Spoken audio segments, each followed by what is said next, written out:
तो चलिए अब बात कर लेते हैं शाही शादी की। कैटरीना कैफ और विक्की कौशल की शाही शादी का बेसब्री से इंतजार कर रहे फैंस के लिए खुशखबरी है। मीडिया रिपोर्ट के मुताबिक सवाई माधोपुर के ऐतिहासिक किले में 9 दिसंबर को बॉलीवुड की बार्बी डॉल कैटरीना विक्की की दुल्हनिया बनेंगी। यह खास रिपोर्ट देखिए।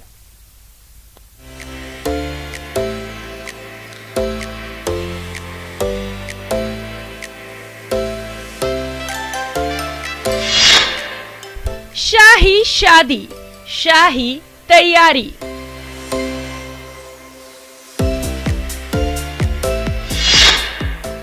कैटरीना बनेंगी विक्की की दुल्हनिया।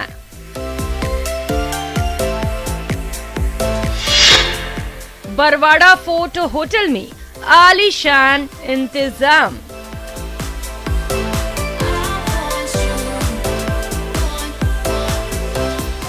बॉलीवुड अभिनेत्री कैटरीना कैफ और अभिनेता विक्की कौशल की शादी ऐतिहासिक बनाने के लिए सवाई माधोपुर में तैयारियां जोर शोर से चल रही हैं।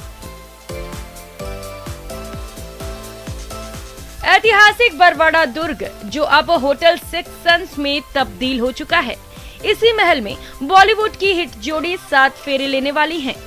होटल 6 सन्स में 5 स्वीट है, इनमें 2 राजकुमारी स्वीट और सवाई मानसिंह स्वीट कैटरीना विक्की की शादी के लिए इस्तेमाल में लिया गया है। तो उसमें मैदान है, ये 10 बीघा के क्षेत्र के अंदर है ये किला पूरा। तो उसमें 3 जगह मैदान है। एक जगह जहाँ हाथी बनता था वहां पर मैदान है, तो ये बता रहे हैं कि वहीं पर टेंट वेंट लगाएंगे और उसकी निकासी वगैरह भी जो उसी के अंदर एरिया में निकलेगी। इधर उत्तर साइड के अंदर जो है एक मैदान पड़ा हुआ है खाली अब भी, तो उसके अंदर भी इन्होंने टेंट वेंट लगवाए हैं। मुंबई की एक इवेंट कंपनी की देखरेख में शाही शादी की तैयारियां की जा रही हैं। ठेठ रजवाड़ी स्टाइल में सजाए गए मंडप में कांच की नक्काशी कुछ इस कदर की गई है कि मंडप में बैठने वाला एक व्यक्ति लाखों की तादाद में नजर आएगा। समारोह में मोबाइल फोन पर पाबंदी है, इसीलिए सभी मेहमानों को सीक्रेट कोड दिए जाएंगे। ऐसे में पता लगाना मुश्किल होगा कि होटल के किस कमरे में कौन सा मेहमान ठहरा है। बॉलीवुड की इस जोड़ी ने अपनी शादी की ऑफिशियल डेट तो अनाउंस नहीं की है, लेकिन मीडिया खबरों के मुताबिक 7 दिसंबर से 9 दिसंबर के बीच होटल 6 सन्स में शाही ठाट बाट के साथ कैटरीना और विक्की शादी के बंधन में बंधने वाले हैं। न्यूज़ 18 के लिए सवाई माधोपुर से गिरिराज शर्मा की रिपोर्ट।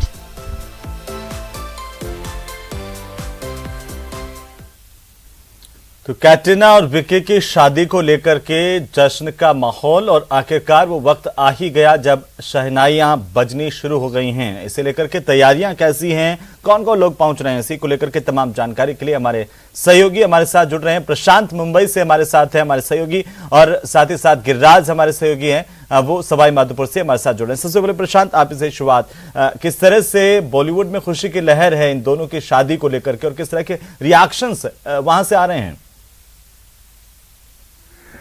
जी बिल्कुल, देखिए सबसे बड़ी बात मैं आपको बताऊं तो ये दोनों की शादी को लेकर जहां एक तरफ खुशी है, पूरी तरह से माहौल बना हुआ है, तो वहीं दोनों अपनी शादी को लेकर के एक भी इन्फॉर्मेशन मीडिया या सोशल मीडिया पर शेयर करने से बिल्कुल कतरा रहे हैं। मैं आपको बता दूं, इन्होंने जो शेड्यूल तय किया था, आज दोपहर 12 बजे अपने घर से विक्की और कैटरीना कैफ परिवार के साथ एयरपोर्ट के लिए रवाना होंगे। उसके बाद शाम को 6 बजे जो है उन्हें राजस्थान पहुँचना था एयरपोर्ट। उसके बाद वहाँ से वो चौथ का बरवाड़ा, वहाँ पर पहुँचेंगे 9 बजे। 9 बजे के बाद जो होटल तय किया गया है वहाँ पर स्वागत की जो सेरेमनी है वो रखा गया है, साथ में परिवार भी रहेगा।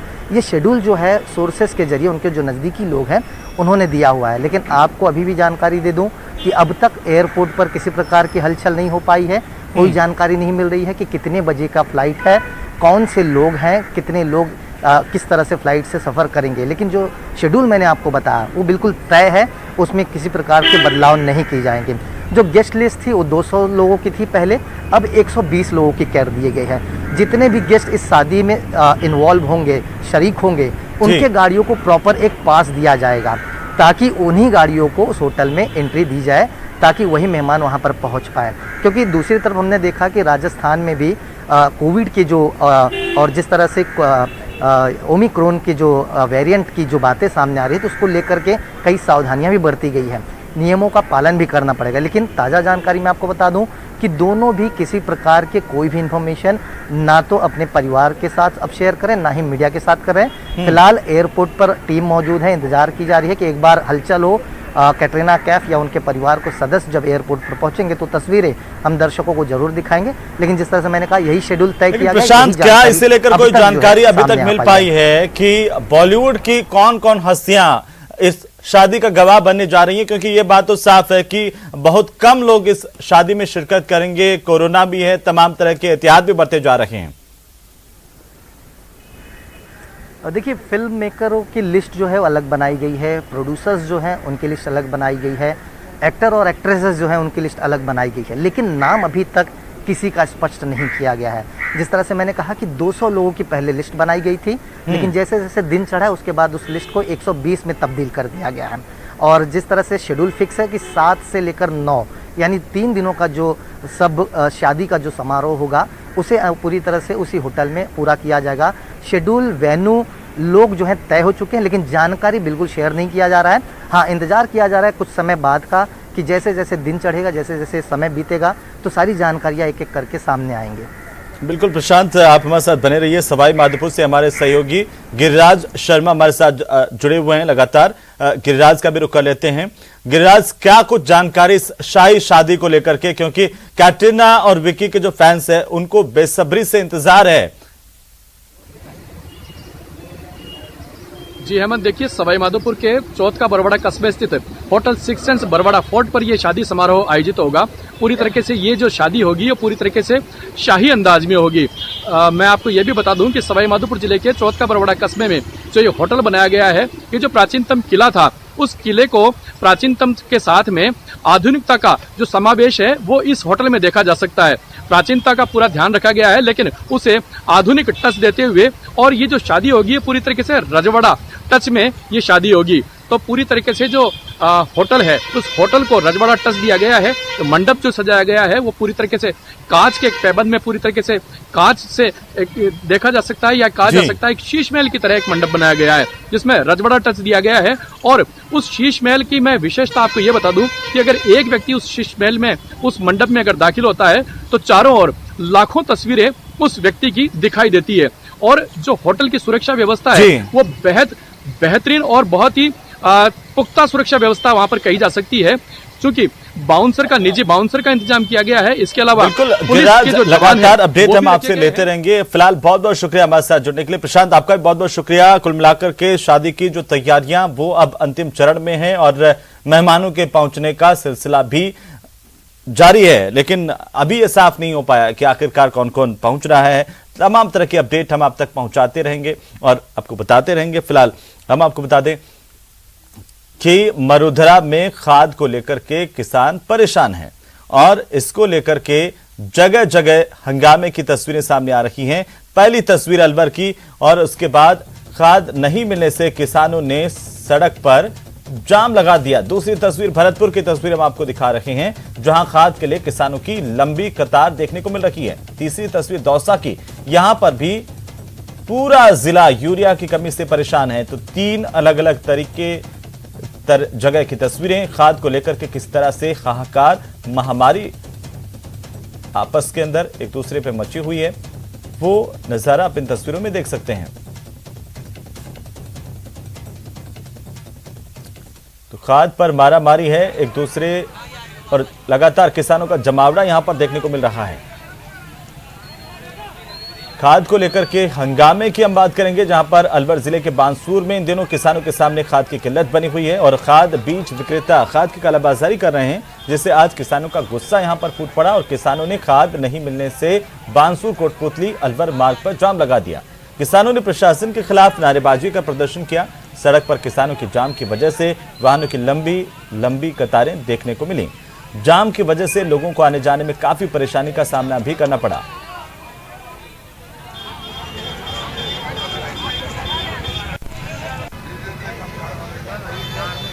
तो उधर भरतपुर की बात करें, भरतपुर जिले में भी किसानों को खाद के लिए परेशानी का सामना करना पड़ा है। किसानों को खाद के लिए सुबह से ही लाइन में खड़े होकर इंतजार करना पड़ा। इतना ही नहीं, कहीं खाद की दुकानों पर तो सैकड़ों लोगों की भीड़ जमा हुई। जब खाद बांटने का वक्त आया तो किसानों में भगदड़ मच गई। ये स्थितियां भरतपुर में देखने को मिली। कई जगह पर लगातार किसान अब इंतजार कर रहे हैं खाद को लेकर के। 4 बजे से खड़े हैं यूरिया के लिए। हमें मतलब ये किसान बर्बाद हो चुका है, सरकार कोई ध्यान नहीं दे रही है। हमें मतलब ये किसान के मतलब ये उसका यूरिया का प्रबंध किया जाए। सरकार को मतलब ये सोचनी चाहिए और ये थाने से मतलब ये पुलिस भेजे, मतलब इस यूरिया को बंटवावे। मतलब ये आप जनता को देखो, आप मतलब ये क्या मतलब कितनी जनता खड़ी हुई है। तो वहीं पिछले महीने जहां डीएपी के लिए लंबी लाइन देखने को मिल रही थी, अब यूरिया के लिए इसी तरह के हालात नजर आए। दौसा जिले में यूरिया की भारी किल्लत है। किसानों को यूरिया खाद नहीं मिलने के चलते वे अपनी फसलों में उर्वरक नहीं दे पा रहे हैं। दौसा जिले के रामगढ़ पचवारा इलाके में यूरिया के 900 बैग की सप्लाई तो हुई है, लेकिन किसानों की भारी भीड़ यहां पर उमड़ पड़ी। पहले डीलर की दुकान पर यूरिया खाद बांटने की योजना बनाई गई थी, लेकिन भीड़ ज्यादा होने की वजह से खाद को थाने में लाया गया और रामगढ़ पचवारा थाने के बाहर किसानों को लंबी लाइन में लगा करके यूरिया खाद बांटी गई। आपको बता दें कि थाने के बाहर करीब 1500 किसानों की लाइन थी, लेकिन 900 बैग ही सप्लाई होने की वजह से सैकड़ों की संख्या में किसानों को खाद नहीं मिल पाई है। ये तस्वीरें हैं, इससे आप अंदाजा लगा सकते हैं कि किस तरीके से किल्लत यहां पर यूरिया डीएपी की सामने आ रही है और पूरी तरह से सभी लोगों को, सभी किसानों को खाद नहीं मिल पा रही है। जितने लोग यहां पर पहुंच रहे हैं, किसान पहुंच रहे हैं, उतनी संख्या में खाद नहीं है।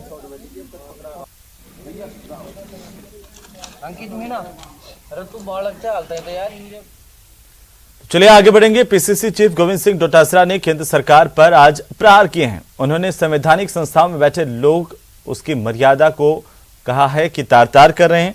केवल झूठ पर केंद्र सरकार का फोकस है। डोटासरा ने कहा कि वो धर्म के नाम पर बांटने की राजनीति केंद्र सरकार कर रही है।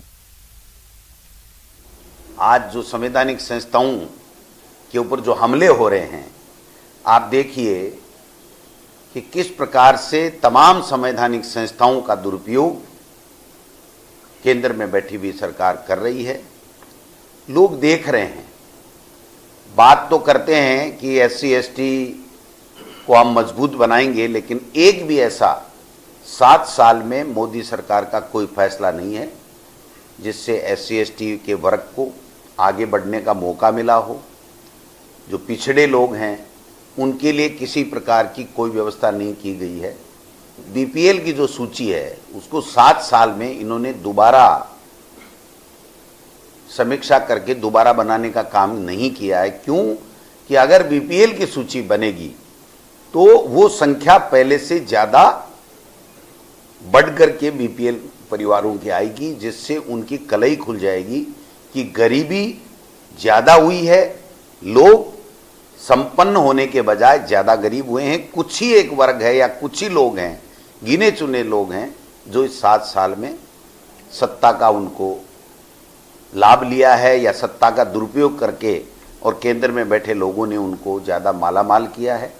आप तो केवल धर्म आधारित बात करो। चाइना ने कब्जा कर लिया उसकी बात मत करो, पाकिस्तान हिंदुस्तान की बात करो। यानी धर्म के आधार पर बांटते रहो और जिस धर्म की बाहुल्यता है इस देश में उसका मानसिक शोषण करके उनको प्रभावित करके वोट लेकर के वोट की राजनीति। तो चलिए आगे बढ़ेंगे और इसी बीच बड़ी खबर से हम आपको रूबरू करवा दें। राजधानी जयपुर में कोरोना के 15 नए केस सामने आए हैं। एक बच्चा कोरोना पॉजिटिव मिला है। जर्मनी से आया शख्स भी पॉजिटिव निकला। 27 नवंबर को जर्मनी से 4 लोग भारत आए थे। वापस जर्मनी जाने के लिए टेस्ट जब इन्होंने करवाया तो 4 लोगों में से एक कोरोना पॉजिटिव निकला है। ये बड़ी जानकारी। और इस तरह से कोरोना के 15 मामले सामने आए हैं। बड़ी खबर इस वक्त की, एक तरफ कोरोना के मामले बढ़ रहे हैं तो दूसरी तरफ ओमिक्रॉन का वेरिएंट है, ओमिक्रॉन वेरिएंट, वो भी परेशानी का सबब बना हुआ है। तो चलिए अगली खबर का हम रुख करेंगे। प्रभारी मंत्री बनने के बाद जलदाय मंत्री डॉक्टर महेश जोशी पहली बार भीलवाड़ा पहुंचे, जहां पर कांग्रेस कार्यकर्ताओं और पदाधिकारियों ने उनका जोरदार स्वागत किया। महेश जोशी ने अमित शाह की जयपुर में हुई रैली पर भी निशाना साधा। न्यूज 18 राजस्थान से खास बातचीत करते हुए प्रभारी मंत्री ने दावा किया कि 2023 में फिर से कांग्रेस की सरकार बनेगी। मंत्री डॉक्टर महेश जोशी जी पहली बार भीलवाड़ा पहुंचे हैं, बात करते हैं उन्हीं से। सर, सबसे पहले तो वस्त्र नगरी में स्वागत है और शुभकामनाएं आपको कैबिनेट में जिस तरह से बड़ी जिम्मेदारी आपको दी गई। जी बहुत बहुत धन्यवाद। सर, प्रभारी मंत्री का आपको प्रभार मिला है, भीलवाड़ा जिले के आपको प्रभारी मंत्री बनाया है, क्या कुछ प्राथमिकताएं रहेंगी यहाँ पर कांग्रेस को एकजुट और मजबूत करने के लिए? देखिए, कल जब से मैं आया हूँ मैं लगातार देख रहा हूँ कांग्रेस बस मजबूत है। ये अलग बात है कि 2018 के जो विधानसभा चुनाव हुए उनमें हम 7 में से सिर्फ 2 सीट जीत पाए। ये हमारे लिए विचारणीय प्रश्न तो है, लेकिन चिंता की बात नहीं है, क्योंकि जिस तरीके से कार्यकर्ताओं का उत्साह है, कार्यकर्ताओं की संख्या है, कार्यकर्ताओं का जो प्रभाव है, उसको देखते हुए मैं कह सकता हूं कि हमने एक लक्ष्य रखा परफेक्ट 7 का, कि अगली बार हम भीलवाड़ा की 7 सीटें कांग्रेस की झोली में डालेंगे। और कार्यकर्ताओं के उत्साह के जोश के आधार पर मैं ये कह भी सकता हूँ कि हम उस लक्ष्य को प्राप्त करें। सर, कांग्रेस की महारैली का आयोजन होने वाला है राजधानी जयपुर में, क्या कुछ तैयारियां हैं? भीलवाड़ा से भी कुछ टारगेट दिया गया है कि कितने कार्यकर्ताओं को यहाँ से ले जाया जाएगा? भीलवाड़ा के जो हमारे नेता उन्होंने खुद ही एक टारगेट रखा है कि हम 20,000 से अधिक लोगों को लेकर जाएंगे, और मुझे खुशी है इतना बड़ा टारगेट भीलवाड़ा ने रखा। पहले भी भीलवाड़ा के कांग्रेस टारगेटों को पूरा करते रहे हैं। बड़ी संख्या में जयपुर में और दिल्ली में कांग्रेस के कार्यक्रमों में, रैलियों में भीलवाड़ा के लोगों जाते रहे, उनका रिप्रेजेंटेशन रहा है। और अब जो ये 20,000 का टारगेट रखा है, इसको हम निश्चित रूप से अचीव करेंगे। तो वहीं कोटा की कसार पंचायत के गांव रामनगर झित्या के निवासियों ने पंचायत चुनाव के बहिष्कार का ऐलान किया है। स्थानीय लोगों ने रोड नहीं तो वोट नहीं का नारा देकर मतदान नहीं करने का फैसला किया है। लोगों का कहना है कि पिछले 50 साल से गांव को जोड़ने वाली 3 किलोमीटर लंबी सड़क का हिस्सा बदहाल स्थिति में है। इस रास्ते से कभी भी एम्बुलेंस गांव तक नहीं आई, और ऐसे में उन्होंने एकजुट होकर चुनाव के बहिष्कार का फैसला किया है। बहुत दिनों से गांव पीछे लगे हुए हैं, कोई काम नहीं हो रहा, बोर्ड ले जाता है और मेरा काम नहीं होता है। तो बहुत दिनों से यहाँ बहुत मतलब गरीबा लोग हैं, बहुत बड़ी गरीब गांव है, तो कोई सुनाई नहीं हो रही। हमारे को कोई सी भी पार्टी, कोई सी भी कांग्रेस चाहे बीजेपी, कोई नहीं चाहिए। हमारे को रोड चाहिए, रोड नहीं है तो वोट भी नहीं है। पूरे गांव एक तरफ है हमारा, और यही क्या हमारे यहाँ पे कई बारिश हुई है, बहुत से नेता लोग भी आए हैं, जैसे कि प्रहलाद गुंजल जी, भवानी सिंह जी, और इधर से मान लो हमारे सरपंच साहब, बहुत से यहाँ पे सरपंच भी हुए हैं, नेता भी हुए हैं, सब हुए हैं, लेकिन इस गांव का आज तक कोई विकास नहीं हुआ है। इस गांव में बारिश के दौरान इतना कीचड़ कादा मचा रहता है, ना इसमें नाली की सुविधा है। जो जायदाद लगा हमने कुआ खरीदा दिया, हमने जमीन का बाटा कोट बना दिया, वो जमीन अलॉट हो रही है, तो वह जमीन जंगलात क्यों जाओ, दी जानी चाहो, मिली हुई जमीन। फिर सुन ले, फिर इसके बारे में कहा भाई कि रोड नहीं तो वोट भी नहीं है। इस गांव में रोड नहीं है, मंडाना से जोड़ना है। चलिए, इसी के साथ ही इस बुलेटिन में फिलहाल इतना ही। आप देखते रहिए न्यूज 18 राजस्थान। नमस्कार।